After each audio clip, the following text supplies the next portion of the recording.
সামাজিক মাধ্যমে ছড়িয়ে পড়া নানান কল রেকর্ড ফাঁসের মাস্টারমাইন্ড সাবেক সেনা কর্মকর্তা এই জিয়াউল আহসান। এই ফোন আলাপ ফাঁস হয়েছে, এরকম একটি ফোন আলাপ ফাঁস হয়েছে। ফোন আলাপে এমনটাই তথ্য মিলেছে। এছাড়া আয়নাঘর তৈরি, অসংখ্য ব্যক্তিকে গুম, খুন ও বিচার বহির্ভূত হত্যাকাণ্ডের সাথে জড়িত রয়েছেন তিনি। তথ্য প্রযুক্তি খাত থেকে হাজার হাজার কোটি টাকা লুট করেছেন জুনায়েদ আহমেদ পলক এবং Sajeeb Wazed Joy syndicate. Singapore, Malaysia এবং আমেরিকায় সম্পদের পাহাড় গড়েছেন পলকের স্ত্রী কণিকা। অন্যদিকে ছাত্র আন্দোলনে গুলি করে ছাত্র হত্যার জন্য দায়ী শেখ হাসিনা, ওবায়দুল কাদের এবং সাবেক স্বরাষ্ট্রমন্ত্রী আসাদুজ্জামান খান কামাল। শেখ হাসিনা সরকারের পতনের পর গ্রেপ্তার হয়ে রিমান্ডে আছেন সাবেক আইসিটি প্রতিমন্ত্রী জুনায়েদ আহমেদ পলক, সাবেক আইনমন্ত্রী আনিসুল হক, শেখ হাসিনার উপদেষ্টা সালমান এফ রহমান এবং সাবেক সেনা কর্মকর্তা জিয়াউল আহসান সহ আরও কয়েকজন। রিমান্ডে বেরিয়ে আসছে চাঞ্চল্যকর সব তথ্য। মামলা যে এতগুলো হইল কি করবো, সব মামলায় লোকালি সামনে করো। একের পর এক কল রেকর্ড ফাঁস, ভয় দেখিয়ে ক্ষমতা কুক্ষিগত করতে আয়নাঘর কনসেপ্ট তৈরি, শাপলা চত্বরে আক্রমণ ও হত্যাযজ্ঞ চালানো, বিশেষ উদ্দেশ্যে আড়িপাতার যন্ত্র পেগাসাস সফটওয়্যার কেনা, অসংখ্য ব্যক্তিকে গুম, খুন ও বিচার বহির্ভূত হত্যাকাণ্ডের অভিযোগ রয়েছে চাকরি খোয়ানো মেজর জেনারেল জিয়াউল আহসানের বিরুদ্ধে।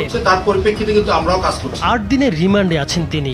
আওয়ামী লীগ সরকার ক্ষমতায় আসার পর সরকার বিরোধী ব্যক্তি, রাজনৈতিক দল, সমালোচক সহ অসংখ্য ব্যক্তি গুমের শিকার হন। এমন সব ঘটনার পেছনে যাদের হাত রয়েছে, জিয়াউল তাদের অন্যতম। এছাড়াও গোপন বন্দিশালা, আয়নাঘর তৈরি করে বিভিন্ন মতাবলম্বীদের তুলে নিয়ে বছরের পর বছর আটকে রাখার অভিযোগও রয়েছে জিয়াউল আহসানের বিরুদ্ধে। 2022 সাল থেকে ন্যাশনাল টেলিকমিউনিকেশন মনিটরিং সেন্টারের মহাপরিচালক হিসেবে দায়িত্ব পালন করেছিলেন তিনি। এ সময় একের পর এক কল রেকর্ড ফাঁস করেছেন। রাজনৈতিক ব্যক্তি থেকে শুরু করে আওয়ামী লীগ সরকারের জন্য হুমকি, এমন সব ব্যক্তির স্পর্শকাতর কল রেকর্ড তার নির্দেশেই সামাজিক যোগাযোগ মাধ্যমে ছড়িয়ে দেওয়া হতো। এনটিএমসিকে আমরা আরো সমৃদ্ধ করব, আরো শক্তিশালী করব। জিয়া স্বীকার করেছেন তার কাছে সব ধরনের নির্দেশ আসত শেখ হাসিনার নিরাপত্তা বিষয়ক উপদেষ্টা ও ঘনিষ্ঠ আত্মীয় মেজর জেনারেল তারিক আহমেদ সিদ্দিকের কাছ থেকে। কল রেকর্ড ফাঁস, গুম, খুন ও বিচার বহির্ভূত হত্যাকাণ্ডের সঙ্গে জড়িত শেখ হাসিনার উপদেষ্টা তারিক সিদ্দিক। তার নির্দেশেই সব করতেন মেজর জেনারেল জিয়াউল আহসান।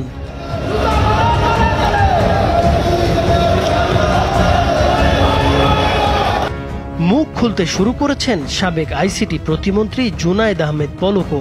পলকের স্বীকারোক্তি অনুযায়ী শেখ হাসিনার ছেলে সজীব ওয়াজেদ জয়, শেখ রেহেনার ছেলে রেদওয়ান সিদ্দিক ববি, সাবেক বিদ্যুৎ ও জ্বালানি প্রতিমন্ত্রী নসরুল হামিদ এবং সাবেক পররাষ্ট্র প্রতিমন্ত্রী শাহরিয়ার আলম সহ সিআরআই সিন্ডিকেট দুর্নীতির মহা উৎসব চালিয়েছে। এদের মাধ্যমে পাচার হয়েছে হাজার হাজার কোটি টাকা। পলকের স্বীকারোক্তি অনুযায়ী সজীব ওয়াজেদ জয়ের সিগন্যাল ছাড়া তথ্য প্রযুক্তি খাতে কোনো কাজই হতো না। জয়ের নির্বাচিত কোম্পানি থেকেই কেনা হতো সব ধরনের যন্ত্রপাতি এবং সফটওয়্যার। জয়ের পক্ষ থেকে সিআরআই এর কর্মকর্তারা পলকের সঙ্গে মিটিংয়ে বসতেন মাঝে মাঝেই। পলকের হুমকিতেই ছাত্র আন্দোলনের সময় ইন্টারনেট বন্ধ রেখেছিল বিটিআরসি এবং বেসরকারি মোবাইল নেটওয়ার্ক সংস্থাগুলো। সরকারি এবং বিভিন্ন স্টেক হোল্ডার কোম্পানির কর্মকর্তাদের জয়ের নামে ভয় দেখাতেন পলক। এর বাইরে নিজস্ব সিন্ডিকেটও রয়েছে পলকের।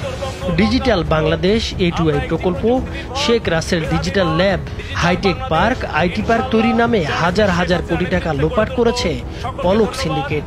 শুধু পলক নয়, হাজার কোটি টাকার মালিক হয়েছেন তার স্ত্রী আরিফা জেসমিন কণিকাও। সিঙ্গাপুর, মালয়েশিয়া, আমেরিকায় গড়েছেন সম্পদের পাহাড়। তবে তদন্তকারীদের ভাষ্য, এখনো অনেক কিছুই লুকাচ্ছেন সাবেক এই প্রতিমন্ত্রী। রিমান্ডে থাকা আরো 2 জন হলেন আইনমন্ত্রী আনিসুল হক ও সালমান এফ রহমান। সরকারের সব অপকর্মকে আইনি বৈধতা দিতেন আনিসুল হক, আর হাজার হাজার কোটি টাকার অর্থনৈতিক কেলেঙ্কারি, শেয়ার বাজার এবং ব্যাংক লুটের সাথে জড়িত সালমান এফ রহমান। রিমান্ডের প্রথম দিনের জিজ্ঞাসাবাদে তারা অনাকাঙ্ক্ষিত পরিস্থিতি তৈরির জন্য সাবেক স্বরাষ্ট্রমন্ত্রী আসাদুজ্জামান খান কামাল ও আওয়ামী লীগের সাধারণ সম্পাদক সাবেক সড়ক পরিবহন ও সেতুমন্ত্রী ওবায়দুল কাদেরের ওপর দোষ চাপিয়ে দেন। ছাত্র আন্দোলন শুরু হওয়ার পর আনিসুল হক সমাধানের দিকে যেতে চাইলেও স্বরাষ্ট্রমন্ত্রী আসাদুজ্জামান খান কামাল ও সাবেক সেতুমন্ত্রী ওবায়দুল কাদেরের কারণে সেটা সম্ভব হয়নি। আন্দোলন দমনে খুবই আক্রমণাত্মক ছিলেন তারা। এছাড়াও অন্যান্য প্রশ্নের উত্তরে বেশিরভাগ সময়ই শুধু হেসেছেন আনিসুল হক। বলছেন, শেখ হাসিনা আমাদের যে গাইডলাইন দিয়েছেন, আইনমন্ত্রী হিসেবে আমি সেই গাইডলাইন ফলো করেছি মাত্র। হত্যা মামলায় কেন তাকে রিমান্ডে আনা হয়েছে সেই প্রশ্নও তুলেছেন তিনি। যারা সরাসরি হত্যাকাণ্ডে অংশ নিয়েছিল তাদের ধরার পরামর্শ দেন আনিসুল হক। অন্যদিকে এখনও মানসিক ট্রমার মধ্যে আছেন সালমান এফ রহমান। তিনি বিশ্বাসই করতে পারছেন না যে এত তাড়াতাড়ি আওয়ামী লীগ সরকারের পতন হয়েছে। জিজ্ঞাসাবাদে থাকা সংশ্লিষ্টদের কাছে জানা গেছে, পাকিস্তানে বেড়ে ওঠার কারণে বাংলাও পড়তে পারেন না তিনি। তবে তিনিও সাবেক প্রধানমন্ত্রী শেখ হাসিনার নির্দেশে দেশে অরাজকতা ও রাজনৈতিক সহিংসতার দায় স্বীকার করেছেন। রাজধানীর মিন্টো রোডে ঢাকা মহানগর গোয়েন্দা পুলিশ কার্যালয়ে 10 দিনের রিমান্ডে রয়েছেন তারা। মূলত দুটি টিমের মাধ্যমে জিজ্ঞাসাবাদ করা হচ্ছে। একটি টিমে আছেন নিউ মার্কেট থানার ওসির নেতৃত্বে মামলার তদন্ত কর্মকর্তা সহ জুনিয়র পুলিশ কর্মকর্তা, তারা থানা পুলিশের সদস্য। অপর একটি টিমে আছেন ডিএমপি সদর দপ্তর এবং ডিবির কর্মকর্তারা। এই টিম করা হয়েছে উচ্চ পর্যায়ের কর্মকর্তাদের সমন্বয়ে। তবে প্রভাবশালী এসব অপরাধীদের জিজ্ঞাসাবাদে নিজেরাই ভয় পাচ্ছেন বলে জানিয়েছেন কর্মকর্তাদের অনেকেই। এরই মধ্যে তদন্ত এবং জিজ্ঞাসাবাদের এসব বিষয় নিয়ে বিস্তারিত প্রতিবেদন উঠে এসেছে দেশের নানান গণমাধ্যমে। নাইমুর হোসেন, মাছরাঙা টেলিভিশন।